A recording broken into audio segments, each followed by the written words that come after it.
So last night I had a phone conversation with somebody who's been knowing me basically my whole life. And so during that conversation, they told me that I should move back to my hometown and get a job working in the same field as they work in. And so I was like, no, I already have a job. And so they were like, a job? Where you work at? So I said, the kingdom. I work for the Lord. And this person starts laughing and they say, oh, I heard he doesn't pay well. And I said, yeah, it pays, and it pays more than enough. You know, this is a person who has came to me and said, you know, hey, I know you said that you're trusting God for XYZ, but you need to get up. You need to get up and do something. This is starting to look crazy now. God wouldn't tell you not to be doing XYZ when you have a son and you are grown and you have responsibilities and da-da-da. But this time, I didn't get offended. I wasn't bothered. It didn't trigger me at all because at the end of the day, I know that person's spirit towards God and towards truly being a follower of God. And in that moment, when they said that, I could have went all into detail. I could have over-explained. I could have tried to plead my case as to why I'm doing what I'm doing and why is it still looking like I'm in the same position even though I'm doing things for God. This person is always trying to persuade me to start working for their company, and I would never give them a clear answer, or I would never directly reject their offer. But this time I just wanted it to be clear while simultaneously remaining in that space of laying low, in that space of being hidden. So later on that night, I'm just sitting with the Lord, talking out loud to him, talking out loud to myself. And I was thinking on this person and how they responded to me and how they responded to me in the past. Other people in my life or other people that have been in my life. But I wasn't speaking on it from a place of hurt or speaking as a victim. I was speaking as an overcomer. I was speaking as a survivor. I was speaking as a warrior.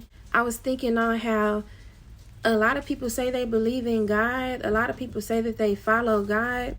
But when it's time to fight, when it's time to withstand that pressure, they run. They completely turn back. They allow their fear to keep their view on God in a box. I was feeling honorable. I was feeling bold because for so long I thought I was crazy. I'm not gonna lie, sometimes I felt so stupid for continuing to trust God, for quitting my job just to not have any money, just to have to be calling people, asking them for a favor. I felt crazy. I used to feel so ashamed because of what I was going through, because of my pain. I didn't truly believe that my pain had purpose. Now I know the whole time I was on the battlefield. I was fighting. And I didn't give up, regardless of what position I was in, regardless of how it looked from the outside. I was warring in the spirit. I was going places that people are afraid to go. I was in them trenches. How many of y'all have been in the trenches with the Lord? You've been in the trenches with your opponent. You've been in the trenches with your enemy. It's neck and neck. It's you and me. It's either you or me, and it ain't gonna be me. And I began seeing how people in my family, people close to me, should have honored me. They should have had reverence for my dedication, for my perseverance, for the mere fact I was fighting. Listen, the people who this video is for, you were fighting, warring in the spirit, looking Satan eye to eye, in his face, in the face of death, in the presence of death, warring when you grew tired, warring when you wanted to give up, warring when you didn't have any more breath in your body, warring when you had no more strength, but you did not give up. You kept pressing, regardless of what it looked like, regardless of what it felt like, regardless if you could see your reward coming or if you couldn't. Regardless if you found yourself believing that there was one or there wasn't. You were fighting. You were warring.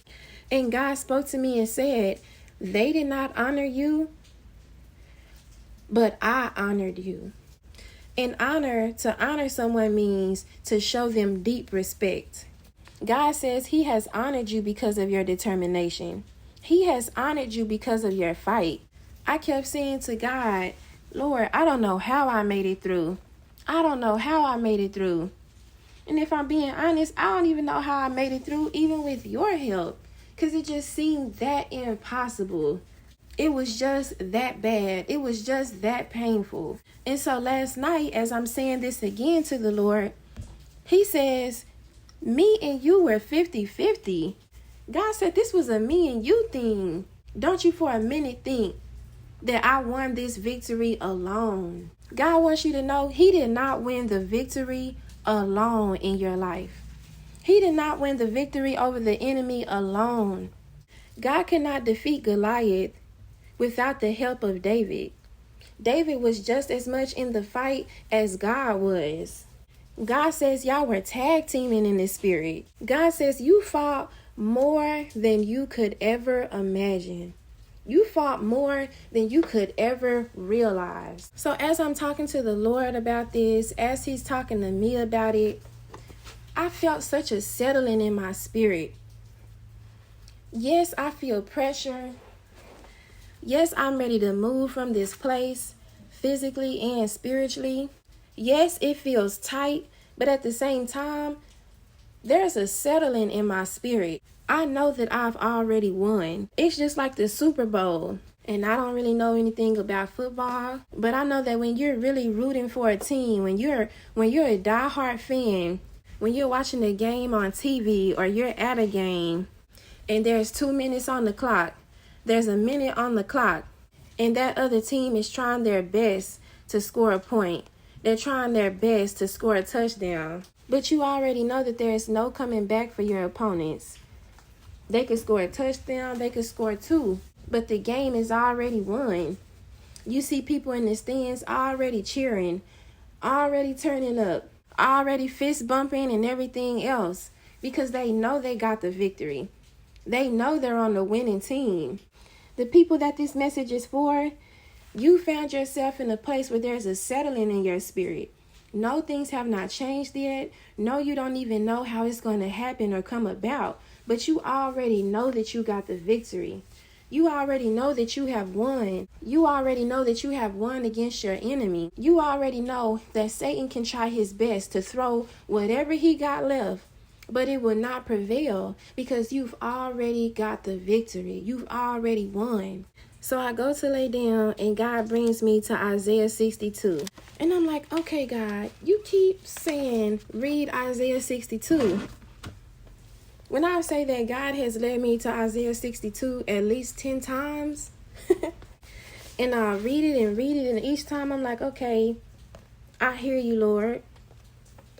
You will not keep silent. You are going to vindicate us. Blazing torch of salvation. The city no longer deserted. Okay, but what are you saying? But when I read it this time, I knew what it was that God was trying to get across to me. 62:1 says, for Zion's sake, I will not keep silent. For Jerusalem's sake, I will not remain quiet, till her vindication shines out like the dawn, her salvation like a blazing torch. In part, verse 2 says, the nations will see your vindication, and all kings your glory. Not only is God going to vindicate us, but our vindication is going to shine. There's going to be no denying it. And through our vindication, our salvation is going to be a light, a blazing torch. There will be no denying that the Lord was with you the entire time. There will be no denying that you are secure in your salvation. Just like I said in another video, people are not going to have to ask you, how have you been? They're not going to have to ask you what you've been up to. They're going to see it humbly. They are going to see it. The Lord has delighted in you. God has delighted in your determination. He's delighted in your sacrifice. He's delighted in your will to go, will to do whatever it is that he's called you to do. He's delighted in your perseverance, despite your confusion, despite him not giving you all the details, despite all of the hidden secrets, hidden plans. He's delighted in all the times you chose to go, even though you didn't want to, even though you didn't feel like it, even though it seemed as though it didn't make any sense. And even when you did that thing, and after you did it, it still didn't look like him. It still didn't make sense. But yet you still chose to keep the faith through it all. I know by now that you know that God is blessing you because of your obedience. God is also blessing you because of your determination. He's also blessing you because of your will. He's also blessing you because when he gives you instruction, when he gives you a word, you do it. You do it. Whatever it is, you do it. Whatever it is, Lord, I'll go. So I feel led to share this. Today, after I dropped my son off at school, I just started driving around. No, not heading anywhere in particular. Playing different songs. Getting all excited. I've literally felt the presence of God since last night, all through my sleep. I only slept for 5 hours, yet and still I feel such a peace. I feel such a joy. I feel his presence so strongly all around me. And so I'm just crying out, praising, laughing, dancing. Listen, I've been dancing. Do you hear me? Dancing. Just so overjoyed, just so happy, because I'm like, God, you really did it for me. You really did it for me. You really did it. You said you would, and you did it. And no, I don't see it, but I know it's here. I know I might as well have it already, because I just know that I know that it's here. So God leads me to Kroger, and I pull up right in front of the UPS store. And God says to go in there and get a P.O. box, which I've been feeling it on my spirit for some time to get a P.O. box. And I look at the pricing and I'm like, do I really need it now? Because the way my pockets are set up. But God said, get out and go. It doesn't matter how much it costs. It doesn't matter how many UPS stores are closer. And so I'm like, okay. Now, it's pretty easy to put your faith in something when it's free. When it really doesn't cost you anything but your faith. But when you have to put your money where your faith is, that's when you find out how trusting you really are. The post office had a 3-month term for like $78. And when I seen that, I gasped. Because listen, I ain't got no money. When I looked it up online before I walked in there, it was a 6-month term for almost double that price. So I'm like, God, speak to me again and let me know if this is you. Even though I knew the first time it was him. I knew when he said to get out that car and go in that place that it was him. But I started getting fearful. And God says, you know that it's me. You know it's me. Because see, and I don't know who this is for, but maybe you are kind of new in hearing from the Lord, still trying to discover his voice. Satan is not going to tell you anything that's going to test your faith. He's going to tell you something that's going to lessen your faith or attack your faith. He's never going to tell you something that's going to test your faith. And if he does, it's going to be something that doesn't make sense. And there's going to be a knowing in your spirit that that was not the voice of the Lord.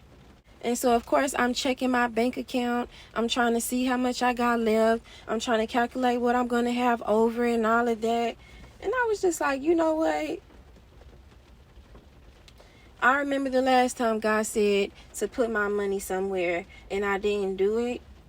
And then I missed out on that opportunity. I could have been more prepared if I would have just listened and stopped trying to make sense of what it is that God is saying. Stop trying to make sense of what it is that God is telling you. Please. Not out of judgment, but out of experience. Stop trying to calculate, understand, make sense out of what it is that God is saying. And so I'm like, you know what? Whatever. I'm finna go in here and I'm finna do what it is that God told me to do. I'm not going to have any guilt about it. I'm not going to have any contempt about it. I'm going to do it and be pleased with the fact that I've done it and have been obedient. But still, of course, the enemy is in my ear like, but oh, you don't have no money. And I'm like, you know what? I know I don't have any money, but I know that it's more where that came from. I know that this money that I have is already counted for. God has already went before me. He knows what I need. He knows what I don't need. He knows when I'm going to need it. And one of my sisters down in the comments said, God provided a way for me to invest into my business. You know, I was a little hesitant. I was kind of feeling away, but I went ahead and did that, trusting that God is going to return that thing. And so, of course, me, I always wanted to encourage, I always wanted to spread love. I'm like, yes, sis, God is going to do it. All you got to do is trust him. If he sent the money, he's going to provide all that. And, you know, sometimes it's easier for us to see something so clear for somebody else and to have faith for what it is that God is doing for somebody else. But God has a funny way of bringing that thing back around and saying, okay, it's your turn now. Don't despise the little things. Don't despise his instruction.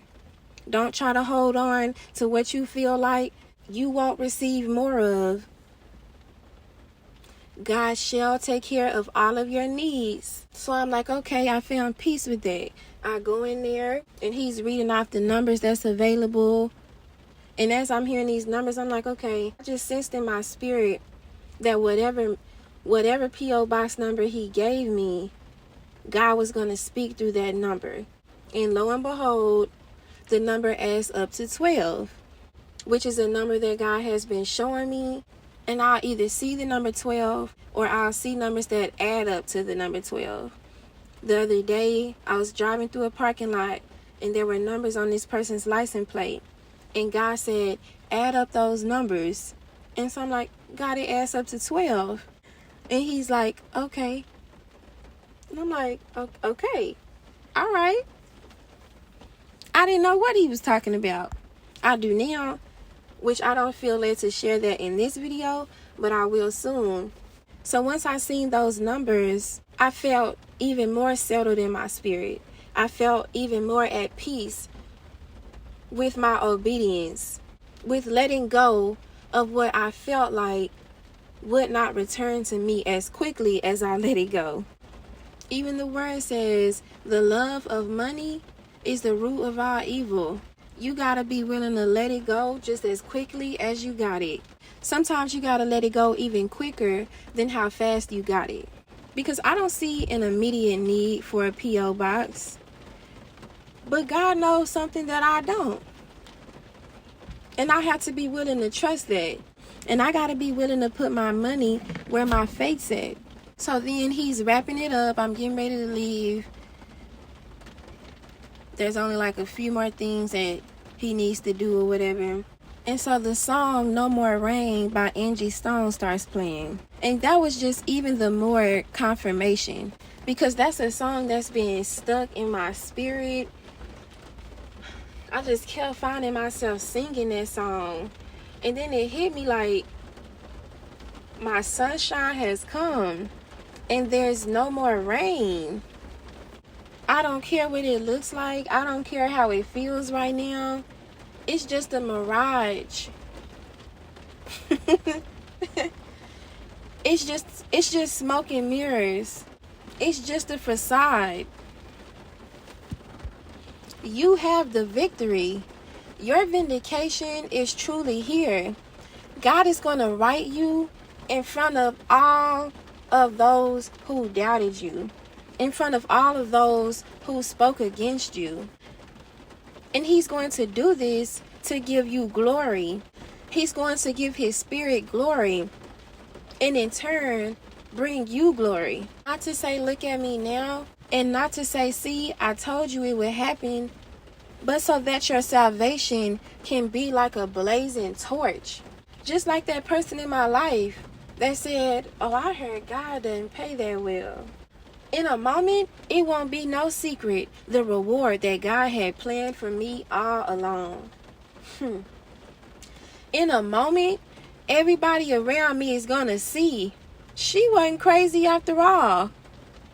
When she was talking about this whole God thing, seeing God said stop working, seeing God said whatever, seeing God said whatever sounded crazy to them, she wasn't so crazy after all. He wasn't so crazy after all. They thought Job was crazy. They thought Job was a disgrace. They thought it was over for Job. So Job's vindication came, shining bright like the dawn, till his salvation was evident like a blazing torch.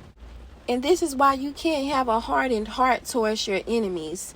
This is why God is not going to allow you to come into this new season with any stains of unforgiveness. Because some of these same enemies, some of these same people who talked about you and mistreated you, some of these same people who God has told you to let go of, to not communicate with, to pull back from, are going to be the same people who come to you and say, what must I do to be saved? What must I do to feel that peace that's upon you? Jesus, my God, my God. What must I do to have that joy?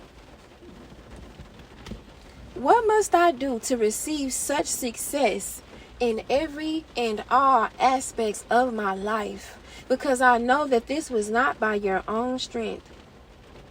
I recognize that there was something else there that whole time. As I watched the Lord vindicate you, I came to realize I was witnessing the glory of the Lord this whole time. So now, what must I do to be saved? We can't have a hardened heart towards our enemies. Because at the end of the day, your vindication is not just for your glory. It's not just for your recompense. It's not just because you are due a reward. There are souls connected to your vindication. There are souls connected to your joy. There are souls connected to your success. And I just feel led to read Isaiah 62, 10 to 12. It says, pass through the gates, prepare the way for the people, build up the highway, remove the stones, raise a banner for the nations. The Lord has made proclamation to the end of the earth. Say to daughter Zion, see, your Savior comes. See, his reward is with him, and his recompense accompanies him. They will be called the holy people, the redeemed of the Lord. And you will be called sought after, the city no longer deserted. Sought after, the city no longer deserted. You thought your pain had no purpose? There was purpose in that pain. There was purpose in that pain. God sought after you this whole time. God had plans to redeem you this whole time. And now you will no longer be the city deserted.